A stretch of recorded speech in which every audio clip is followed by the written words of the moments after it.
The arrival of the courier, a young man with an apologetic smile, felt like the first tremor before an earthquake. He handed me the thick envelope, its official-looking return address from a law firm I didn't recognize, sending a chill down my spine even before I'd sliced it open. Inside, the legalese swam before my eyes, but certain phrases leaped out, each a venomous dart. Full custody, unstable, violent. My name, Mark, was splattered across pages detailing a version of myself I didn't recognize, a monster conjured from the depths of my estranged wife Sarah's imagination. Our daughter, Lily, was 7. She was my world, the tiny sun around which my universe revolved. The thought of losing her, of her being poisoned against me by these grotesque fabrications, was a physical blow. I sank onto the sofa, the papers trembling in my hand. Screamed threats, punched walls, terrified the household. Each accusation was a meticulous lie, crafted to paint me as a dangerous lunatic. Sarah and I had been drifting apart for years. The laughter had faded, replaced by a strained silence or, worse, clipped, resentful exchanges. We argued, yes, like many couples on the precipice of separation. But violent? Never. I'd never laid a hand on her, never threatened her, never punched a wall in my life. My anger, when it surfaced, was a contained, quiet thing, usually followed by a long walk to cool down. The idea of me terrifying the household was ludicrous. Lily, our bright, sensitive Lily, would run to me when she was scared, when a nightmare woke her, or when Sarah's increasingly sharp temper flared. What Sarah didn't know, what she could never have anticipated in her calculated cruelty, was my meticulous, almost obsessive, habit of saving everything. Every text message, every email, every voicemail. It wasn't born of suspicion, not initially. It was more a digital hoarder's instinct, a desire to keep records, a habit formed in my professional life that had spilled over into my personal. And then, as our marriage frayed, as Sarah's moods became more unpredictable and her words more wounding, the habit had taken on a subtle defensive quality. I wasn't planning for war, but some subconscious part of me was archiving the skirmishes. And then there was Dr. Evans, my therapist. I'd started seeing her 6 months prior, when the weight of our failing marriage became too much to bear alone. I needed a neutral space to process, to understand my role in the breakdown, and to find healthy coping mechanisms. Sarah had sneered at it, called it a weakness. Now, Dr. Evans's professional assessment of my mental state, my composure, and my commitment to responsible parenting, would be an official counternarrative. The first call I made was to Eleanor Vance, a family lawyer highly recommended by a colleague.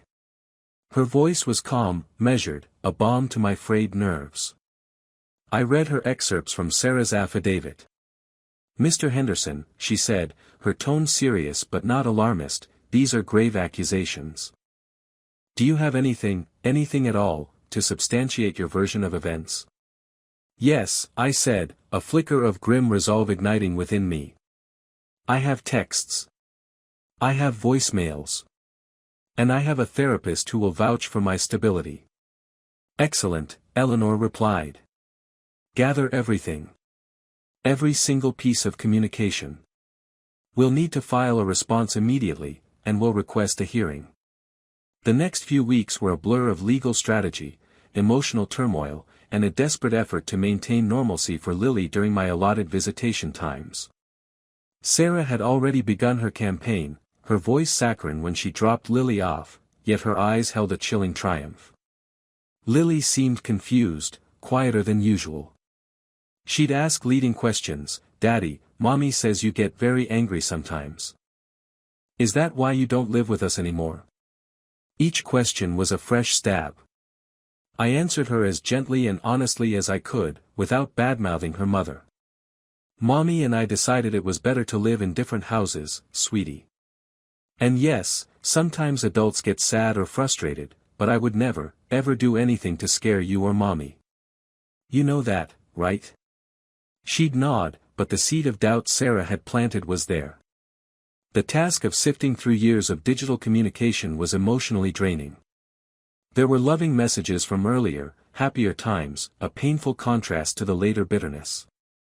But amidst the mundane and the sorrowful, there were gems.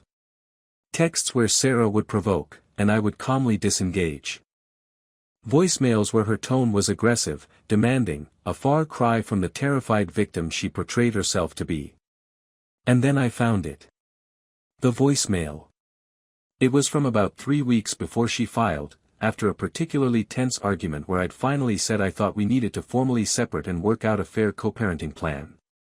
I hadn't listened to it at the time, I'd seen her name, felt exhausted by the thought of another confrontation, and just let it go to voicemail.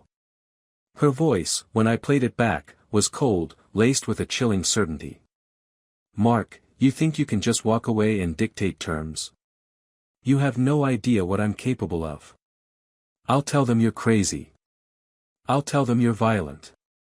I'll say whatever I have to. You want a fight? You'll get one. Maybe then you'll finally get scared enough to just leave and let me have Lily.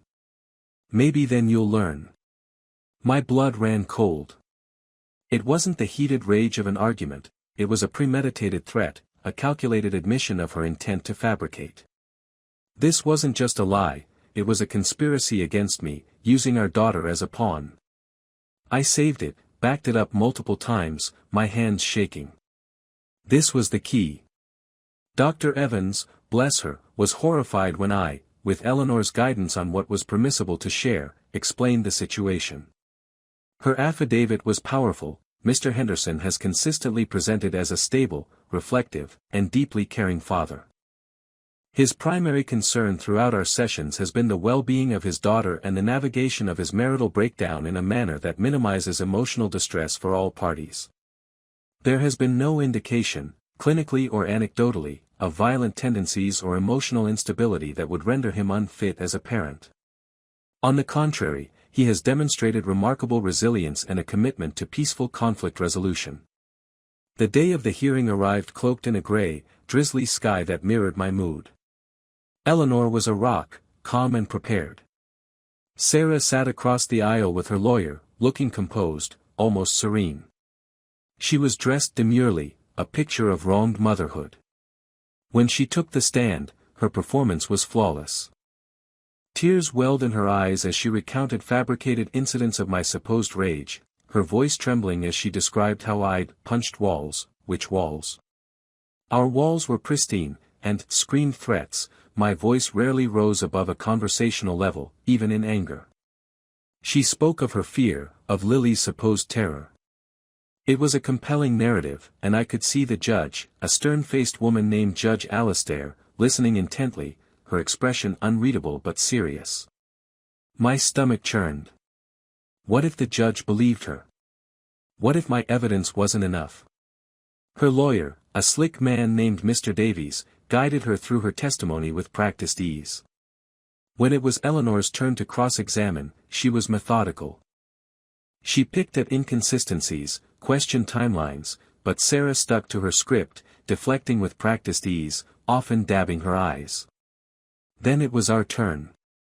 Eleanor first submitted Dr. Evans's affidavit, which the judge read with raised eyebrows. Then, Eleanor presented a curated selection of text messages.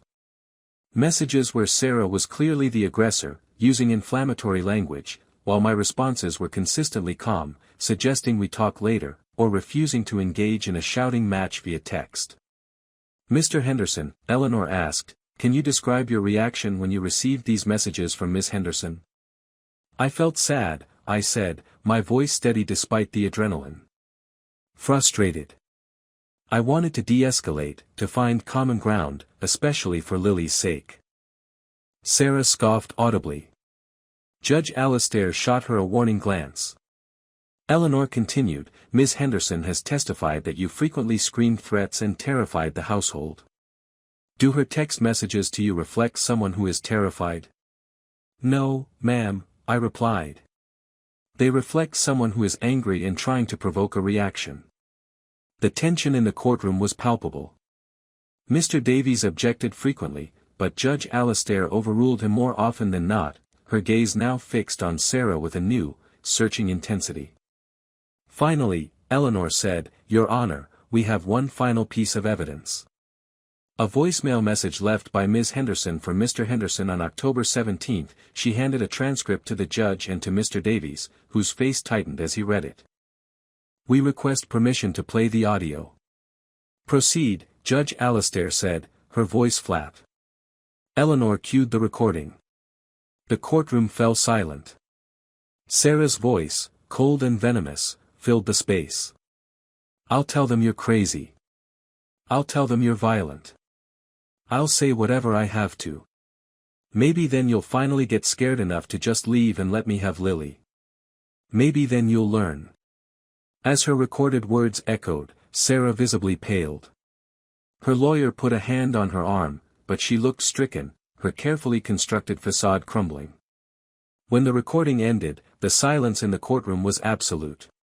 Judge Alastair's face, previously unreadable, had hardened into an expression of icy fury. She stared at Sarah, whose eyes darted around wildly, looking for an escape that wasn't there. The judge didn't even look at me. Her focus was entirely on the woman who had just been exposed as a manipulative liar. "Ms. Henderson," Judge Alastair began, her voice dangerously quiet, "this court takes accusations of domestic violence and parental unfitness with the utmost seriousness. They are tools to protect the vulnerable, not weapons to be wielded in a custody dispute to scare the other party into submission." Sarah started to stammer, "Your Honor, I was upset. I didn't mean." "You didn't mean it?" Judge Alastair's voice rose slightly. "Or you didn't mean for this court to hear you admit to planning to perjure yourself? To concoct fabrications to deny your child her father?" The judge looked at Sarah's lawyer. "Mr. Davies, I trust you were unaware of this particular piece of strategy." Davies, looking deeply uncomfortable, replied, "Your Honor, I was absolutely not privy to this. This is new information to me." Judge Alastair nodded slowly, then turned back to Sarah. "The evidence presented by Mr. Henderson, including the testimony from his therapist and his documented communications, directly contradicts every substantive claim you have made regarding his character and conduct. This voicemail, however, goes far beyond a mere contradiction. It demonstrates a deliberate, calculated intent to deceive this court, to manipulate the legal process, and to alienate your daughter from her father through egregious falsehoods." She paused, letting her words hang in the air. "Given the evidence, including this profoundly disturbing admission, I am not only denying your petition for full custody, Ms. Henderson, I am awarding full legal and physical custody of your daughter, Lily, to Mr. Henderson, effective immediately." A gasp escaped Sarah.